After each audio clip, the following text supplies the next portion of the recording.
In the mid-1800s, cities across Europe and North America began constructing railway stations.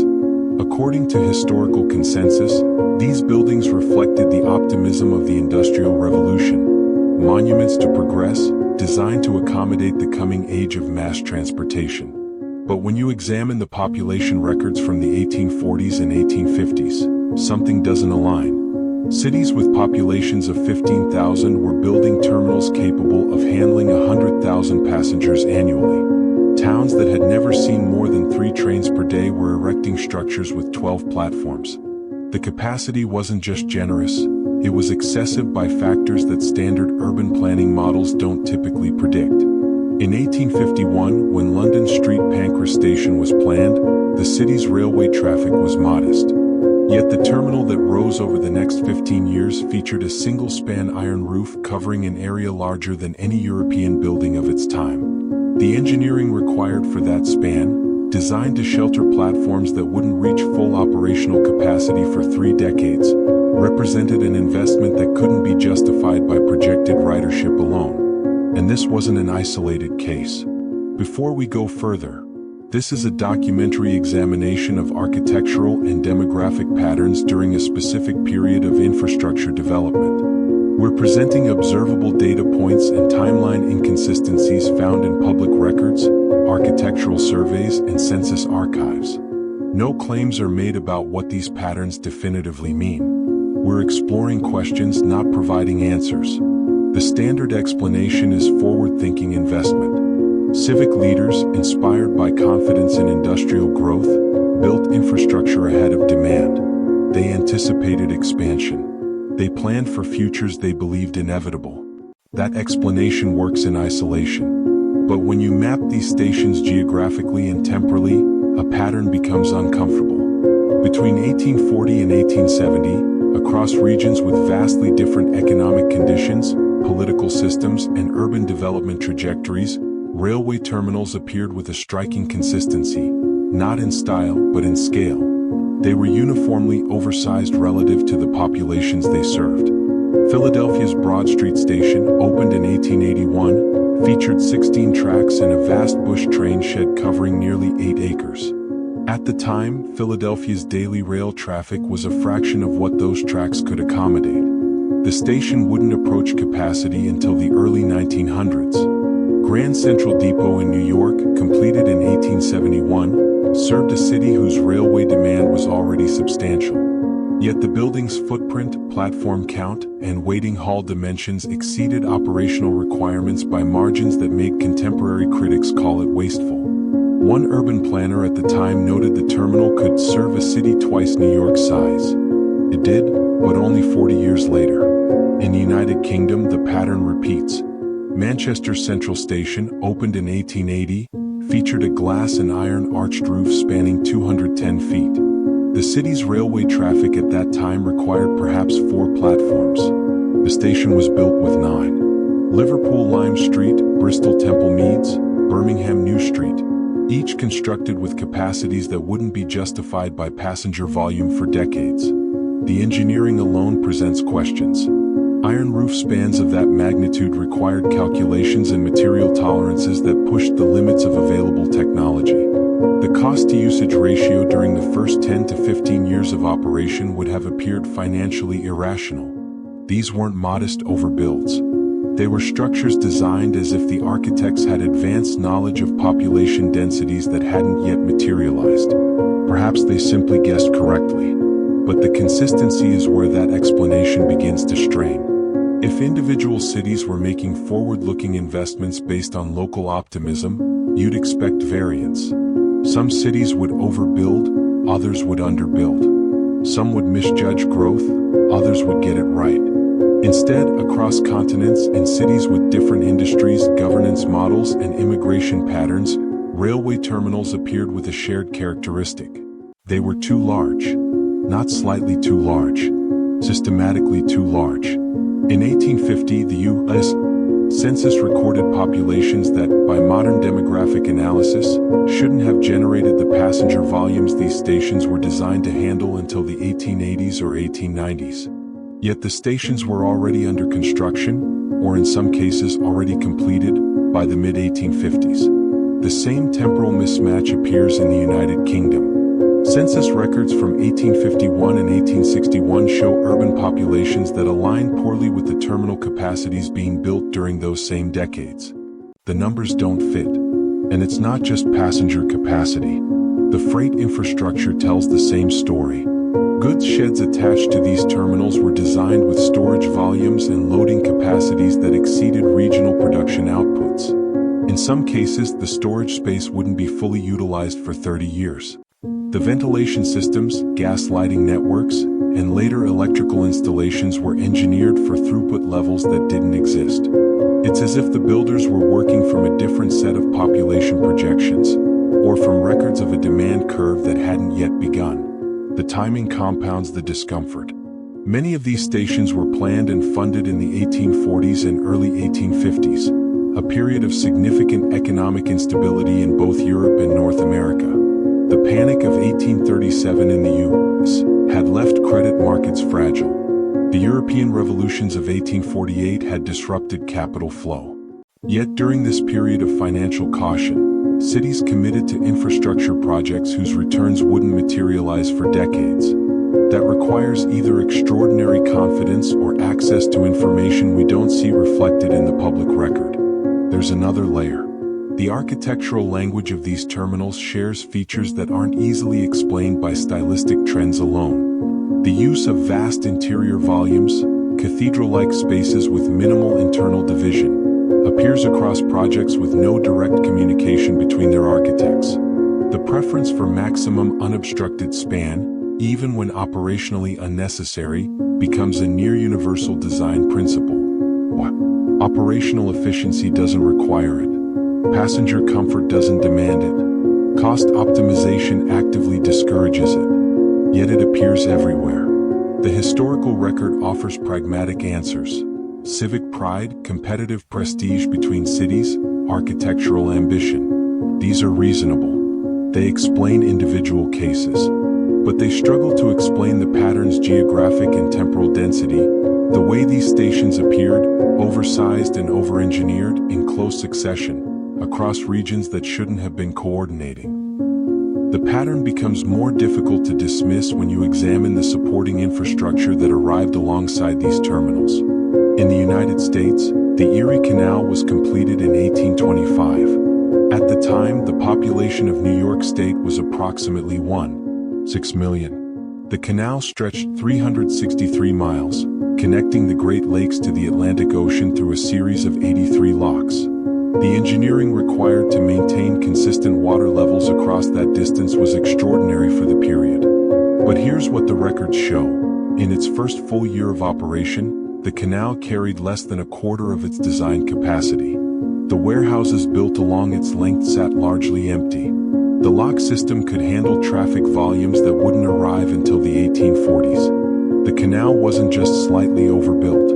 It was constructed as if the builders knew exactly how much cargo would need to move 15 years later. The same temporal displacement appears in railway networks. By 1860, the United States had laid approximately 30,000 miles of track. The population at that time was roughly 31 million, spread across a continental expanse. Standard infrastructure models suggest rail networks expand incrementally, following population density, responding to demand. But the American rail system didn't expand incrementally. It appeared in dense, coordinated bursts. Between 1850 and 1860 alone, over 20,000 miles of track were laid, a rate of expansion that exceeded the passenger and freight demand by margins that made investors question the sanity of the projects. Yet the track was laid, the terminals were built, and within 2 decades the capacity was justified. In the United Kingdom, the railway boom of the 1840s exhibited the same characteristic. Thousands of miles of track were approved and constructed during a period known as railway mania, a speculative frenzy that saw investment pour into projects with no immediate return. Historians frame this as irrational exuberance, a bubble driven by speculation and poor financial judgment. But the infrastructure that resulted wasn't irrational. It was precise. The rail lines connected cities that would later become industrial centers. The terminals were positioned at nodes that would later become critical network, when viewed from the vantage point of 1900, looks like it was planned with foreknowledge of where population and industry would concentrate. At the time it was built, it looked like madness. Storage facilities present the same chronological friction. Across both the US and the UK, grain elevators, warehouses, and coal depots were constructed in the 1850s and 1860s with capacities that wouldn't be justified until agricultural and industrial output caught up, sometimes decades later. In Buffalo, New York, grain elevators built in the 1840s featured storage volumes designed for harvest that wouldn't occur until the 1870s. The mechanical systems for loading and unloading, steam-powered conveyors and hoisting mechanisms were engineered for throughput rates far beyond what local farms could produce. The structures sat underutilized for years. Then, exactly as their design anticipated, they filled.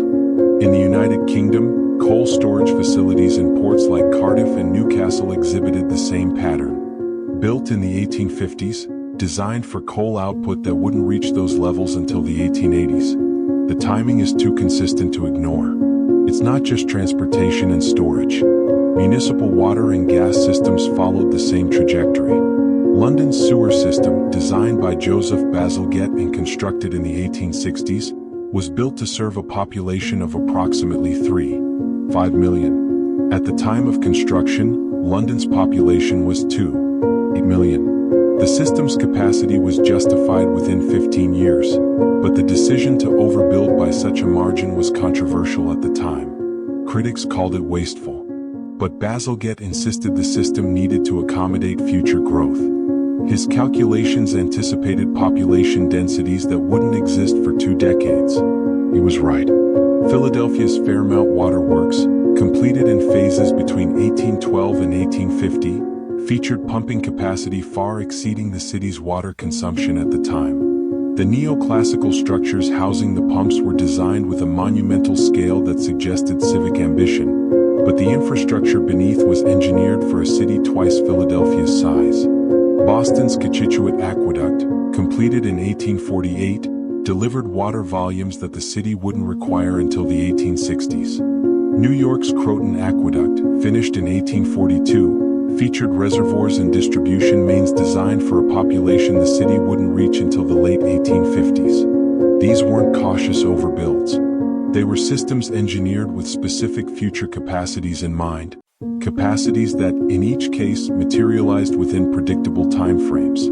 Gas lighting networks show the same preemptive scale. In the 1850s, cities across the US and UK installed gas distribution systems with pipeline capacities that exceeded demand by substantial margins. The mains were wider than necessary. The storage gasometers were larger than consumption justified. Then, as street lighting and residential gas use expanded, the systems filled to capacity, exactly as their original designs had anticipated. The administrative structures that manage these systems are equally striking.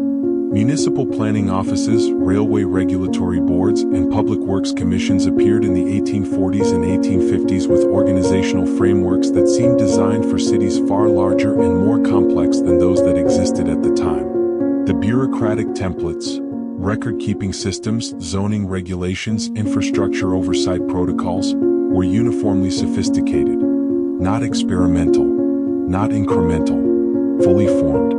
In 1848, Philadelphia established a board of surveyors with jurisdictional authority and procedural protocols that mirrored systems used in cities 3 times its size. The board's record-keeping standards were meticulous, detailed surveys, engineering schematics, demographic projections. The projections were accurate. New York's Commissioner's Plan of 1811 laid out a street grid for Manhattan that extended far beyond the city's settled area at the time. The grid assumed a population distribution that wouldn't exist until the 1860s and 1870s. The plan was executed with precision. Streets were surveyed and designated for areas that were still farmland. Critics called it premature, but the grid worked. As the city expanded, development followed the plan exactly. In the UK, the Public Health Act of 1848 established regulatory frameworks for urban sanitation and infrastructure that anticipated densities and health challenges cities wouldn't face for another 20 years. The regulations were specific. They included engineering standards, construction codes, and oversight mechanisms that seem oddly refined for a system managing problems that were still emerging. These weren't tentative experiments. They were complete systems, implemented as if based on operational templates rather than invented in response to need. The question isn't whether forward-thinking planning occurred. It clearly did. The question is why it occurred with such consistency across such diverse regions during the same compressed period, and why the projections were so accurate. If this were isolated to one city or one country or one type of infrastructure, it would be easier to attribute to visionary leadership or lucky guessing. But it wasn't isolated. It was everywhere, and it appeared simultaneously. Whether this reflects inheritance of older administrative knowledge, access to information not visible in surviving records, or simply an era of unprecedented coordination remains unresolved. But the infrastructure didn't just anticipate demand. It anticipated the exact shape of that demand. The terminals knew how many platforms would be needed. The canals knew how much cargo would move. The water systems knew how many people would need supply. They knew decades in advance. And in the historical record, there's a term that keeps appearing in marginal notes, cadastral surveys, and early maps from this period. A term used to reference administrative systems, territorial organization, and sometimes the origin of engineering templates that seemed unusually complete. That term was Tartaria. It appeared on maps from the 16th through 19th centuries, a label applied to vast regions of Central Asia and parts of Eastern Europe. To cartographers of that era, Tartaria wasn't a unified empire or a single political entity. It was a geographic designation, often vague, used to describe territories that European mapmakers knew existed but hadn't fully surveyed. The term fell out of use by the late 1800s as more precise political boundaries were established and older maps were replaced. In recent years, the term has been reinterpreted. Online communities have applied it retrospectively to describe perceived anomalies in 19th century infrastructure. The oversized terminals, the preemptive systems, the administrative consistency we've examined. For some, Tartaria represents a lost civilization whose engineering knowledge was inherited rather than invented. For others, it's a metaphor for patterns in the historical record that don't fit standard narratives of incremental development. For historians, it remains a cartographic label with no evidence of the organized empire or advanced predecessor culture that modern reinterpretations suggest. Three models attempt to account for what we've observed. The first is orthodox, visionary planning during an era of unprecedented optimism. Engineers and civic leaders, inspired by industrial potential, built ambitiously. They guessed correctly about growth trajectories through skill, experience, and access to emerging demographic science. This explains individual cases. It struggles with the pattern's density and geographic spread. The second model suggests inherited templates. Administrative and engineering knowledge from earlier, possibly underdocumented systems was adapted and applied during the mid-1800s. This doesn't require a lost civilization, only the possibility that organizational frameworks were transmitted through records or practices not fully visible in surviving archives. This accounts for consistency. It requires evidence that hasn't been definitively established. The third model treats Tartaria as interpretive framework rather than historical entity, a way of naming the discomfort created when infrastructure appears systematically ahead of need. It's not about a specific culture, but about recognizing patterns that standard models don't fully address. Each model has adherents. None has conclusive proof. What remains is the infrastructure itself. In 1816, something shifted. The year is remembered for its climatic disruption. The year without a summer, caused by the eruption of Mount Tambora. Crop failures, food shortages, and economic instability followed. But in the decades immediately after, infrastructure investment accelerated. The Erie Canal was authorized in 1817.